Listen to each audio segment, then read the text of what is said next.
Hello everyone, this is Ms. Gutsell speaking, and in this video, we are going to look at file feature number 16, Print, for the Google Docs series. With that being said, let's begin.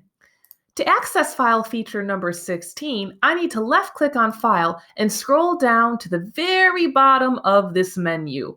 I will then be able to left-click on Print.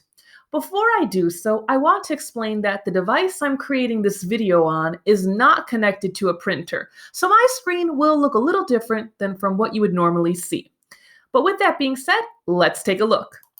So, a normal print screen has this basic layout, but instead of the ability to save my document to my Google Drive, I would be able to print. What's fascinating about working within Google Chrome when working on Google Docs is that I can change the destination of a Google Doc. So, to do so, I'd have to left click on Change, and then other options would appear, such as saving the file as a PDF, or if there were multiple printers connected to my device, I could select which printer that the document would go to.